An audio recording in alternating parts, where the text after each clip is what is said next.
Channel Banerjee मंत्रा में आपका स्वागत है। ठंडी पड़ने लगी है, शॉल की ज़रूरत पड़ने लगी है। तो आज का टॉपिक है जो मैंने वीडियो डाली थी तुक्का चैनल की, उसमें साहिल स्टोरी पार्ट 2। आज का वीडियो पार्ट 2 पे है कि आखिर साहिल किस बात के लिए घर छोड़ के फ़कीरों वाली ज़िंदगी जीने के लिए जी रहा है, किस बात के लिए वो घर छोड़ के गया है और माँ के कहने पे भी वापस क्यों नहीं आ रहा है। तो चलिए ये जानकारी देते हैं आपको इंट्रो के बाद। तब तक सब्सक्राइब नहीं किया है तो प्लीज़ प्लीज़ प्लीज़ सब्सक्राइब कर लीजिए, क्योंकि बहुत अच्छे अच्छे वीडियोस हम लाने वाले हैं। तो इंट्रो के बाद मिलते हैं।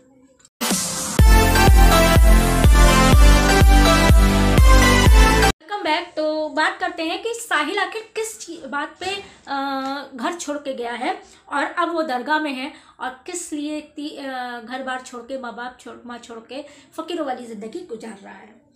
तो जब संतोष से अकेले में फिर से बात की गई, साहिल के जो फ्रेंड है संतोष से जब दानिश जी ने बात की कि स्टोरी इसकी बैक में क्या है, तब संतोष जी ने बताया कि एक लड़की का चक्कर है, यानी कि वो इसलिए मजनू बन के घूम रहा है।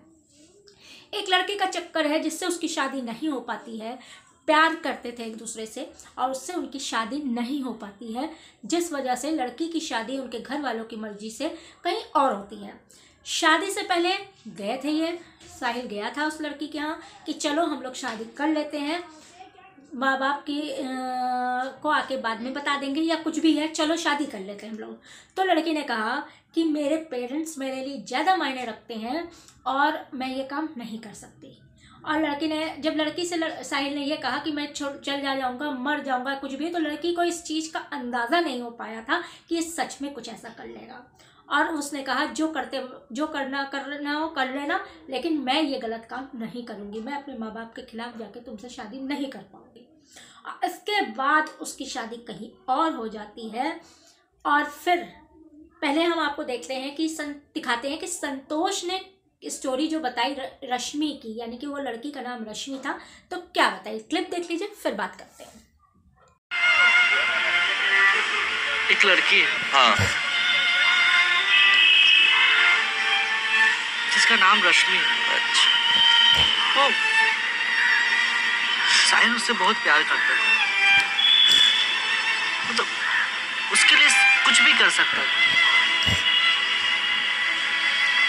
मैंने उसे मनाने की बहुत कोशिश की, मतलब थोड़ा सा रोकने की कोशिश की।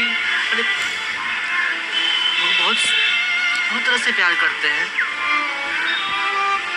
कोई टाइम पास के लिए करता है, तो किसी को दोस्ती की तरह प्यार होता है।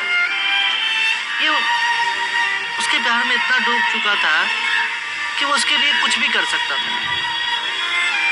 Welcome back. तो बात करते हैं कि साहिल आखिर किस बात पे घर छोड़ के गया है और अब वो दरगाह में है, और किस लिए घर बार छोड़ के माँ छोड़ के फ़कीरों वाली ज़िंदगी गुजार रहा है। तो जब संतोष से अकेले में फिर से बात की गई, साहिल के जो फ्रेंड है संतोष से जब दानिश जी ने बात की कि स्टोरी इसकी बैक में क्या है, तब संतोष जी ने बताया कि एक लड़की का चक्कर है, यानी कि वो इसलिए मजनू बन के घूम रहा है। एक लड़के का चक्कर है जिससे उसकी शादी नहीं हो पाती है। प्यार करते थे एक दूसरे से और उससे उनकी शादी नहीं हो पाती है, जिस वजह से लड़की की शादी उनके घर वालों की मर्जी से कहीं और होती है। शादी से पहले गए थे साहिल गया था उस लड़की के यहाँ कि चलो हम लोग शादी कर लेते हैं, माँ बाप की को आके बाद में बता देंगे या कुछ भी है, चलो शादी कर लेते हैं हम लोग। तो लड़की ने कहा कि मेरे पेरेंट्स मेरे लिए ज़्यादा मायने रखते हैं और मैं ये काम नहीं कर सकती। और लड़की ने जब लड़की से साहिल ने ये कहा कि मैं चल जाऊँगा, मर जाऊँगा, कुछ भी, तो लड़की को इस चीज़ का अंदाज़ा नहीं हो पाया था कि ये सच में कुछ ऐसा कर लेगा। और उसने कहा जो करना हो कर लेना, लेकिन मैं ये गलत काम नहीं करूँगी, मैं अपने माँ बाप के खिलाफ जाके तुमसे शादी नहीं कर पाऊँगी। इसके बाद उसकी शादी कहीं और हो जाती है। और फिर पहले हम आपको देखते हैं कि दिखाते हैं कि संतोष ने स्टोरी जो बताई रश्मि की, यानी कि वो लड़की का नाम रश्मि था, तो क्या बताई, क्लिप देख लीजिए फिर बात करते हैं। करीब 7-8 महीने पहले अच्छा, हम लोगों की दोस्ती हुई, फिर प्यार हुआ और ऐसा वैसा प्यार नहीं था। 7-8 महीना पहले ही आपकी दोस्ती हुई थी?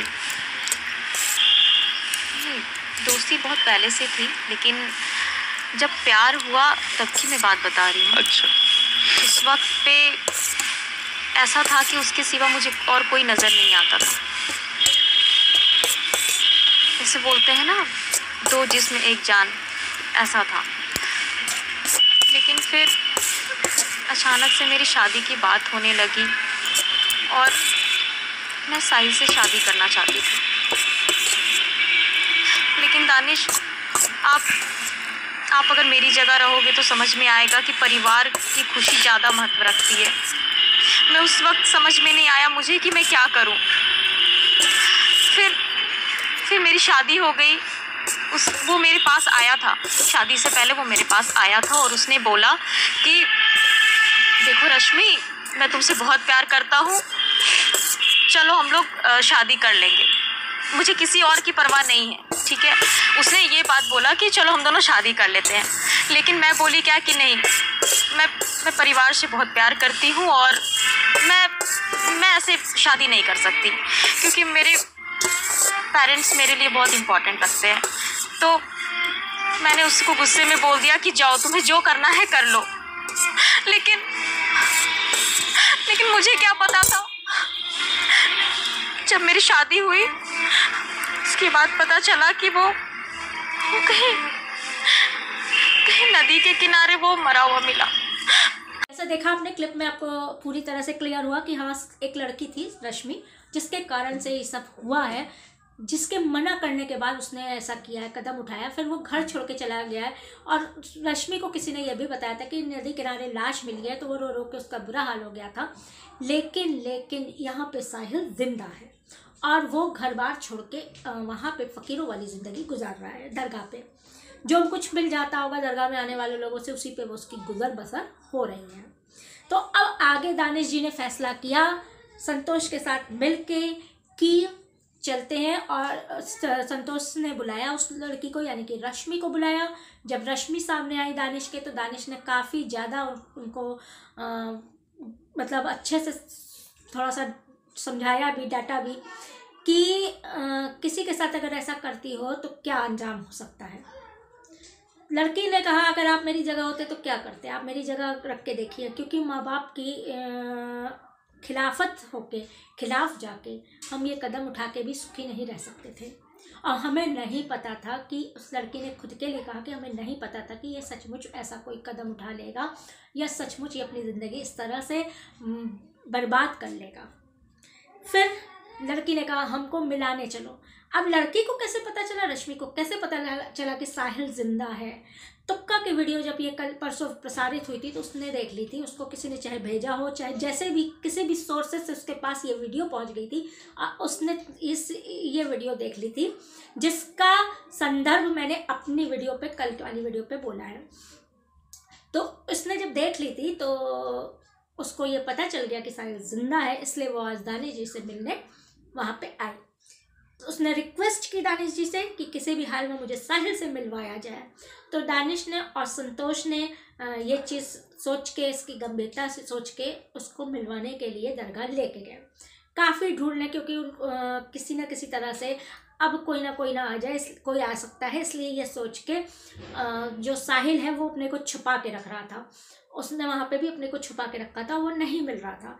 काफ़ी जब ढूंढने के बाद एक तालाब किनारे, उसी दरगाह के अंदर जो थोड़ा बहुत तालाब टाइप का होता है, जलाशय जिसको कह सकते हैं आप, उसके किनारे वो बैठा था मुँह घुमा के। लेकिन इन लोगों ने दूर से पहचान लिया था और कैमरा फिट करके लड़की को, माइक रश्मि को लगा के कि अब तुम ही कुछ कर सकती हो, जो भी हो सकता है तुम ही कर सकती हो। तो रश्मि जाती है और साहिल से बात करती है। अब जब साहिल से बात करती है तो साहिल कहता है तुम्हारे हाथ में चूड़ियाँ हैं, अब तुम किसी और के सुहागन हो, हमारे पास क्या लेने आई हो, अब तुम्हारा हम पे कोई हक नहीं है और हम नहीं जाएंगे, हम ऐसे ही ठीक है। रश्मि काफ़ी कुछ कहती है, काफ़ी रोती है, उसके आगे गिड़गिड़ाती है कि चले चलो घर, हमारी तुम्हारी वजह से तुम्हारी माँ को, बहन को, परिवार को, तुम्हारे दोस्तों को बहुत कुछ झेलना पड़ रहा है और बहुत तकलीफ में है वो माँ, पागल हो गई हैं, मानसिक संतुलन खो चुके हैं, अब सिर्फ तुम ही बचा सकते हो। लेकिन इसकी भी अभी क्लिप लगाते हैं। लेकिन हुआ क्या, साहिल को इतना समझाने के बाद भी साहिल नहीं मानने को तैयार हुआ, घर वापस आने को तैयार नहीं हुआ। उसने कहा मैं खुद तुम्हारे आगे हाथ जोड़ता हूँ, तुम मुझे छोड़ के जा चुकी हो, अब मैं यहाँ वहाँ घर वापस नहीं जा सकता। दानिश ये आए कि तुम्हारे अंदर का दर्द, इमोशन सारे ख़त्म हो चुके हैं, बहुत कुछ सुनाया, लेकिन साहिल फिर भी नहीं मानने को तैयार हुआ। आपको हम क्लिप लगाया है, आप देख सकते हैं उस क्लिप में कि किस तरह से ये लोग उसको मनाने में जुटे थे और साहिल बराबर से लगातार ना पे ना किया जा रहा था। ये जिद छोड़ दो प्लीज, तुम जाओ यहाँ से, प्लीज मेरी बात मान लो। तुम जाओ यहाँ से। क्या तुम्हें मुझसे प्यार नहीं? हाँ? कोई प्यार व्यार नहीं। हाँ, शायद तुम सही कह रहे हो, कोई प्यार नहीं।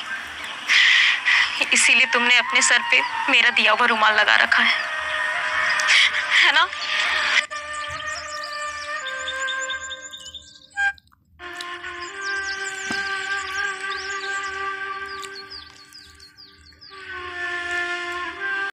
आज की वीडियो यहीं तक है। क्या साहिल घर वापस आएगा? क्या साहिल अपने माँ बाप के पास, माँ के पास, अपनी बहन के पास वापस आएगा? क्या वो रश्मि की जो निहायती मतलब पर्सनल प्रॉब्लम है उसको समझेगा? क्या रश्मि और साहिल एक होंगे, या रश्मि अपने घर में खुश होगी और साहिल अपने घर में खुश होगा? ये सब जानने के लिए देखिए मेरा चैनल यानी कि बैनर्जी मंत्रा, जिसमें अगला 3rd पार्ट भी मैं लाने की कोशिश करूँगी अगर मुझे वहाँ से मिलता है तो। मिलते हैं आपसे अगले के लिए, तब तक के लिए आप भी चाय पीजिए, क्योंकि ये स्टोरी इतनी रोमांचक हो रही है, इतनी ज़्यादा रोमांचक हो रही है कि जिसको बताने में भी और देखने पे, समझने पे और बताने पे भी मुझे चाय की ज़रूरत पड़ रही है। तो मिलते हैं आपसे अगले वीडियो पे, तब तक के लिए आपको भी इंतज़ार रहेगा, हमको भी इंतज़ार रहेगा कि किस साहिल वापस आएगा अपने घर। मिलते हैं।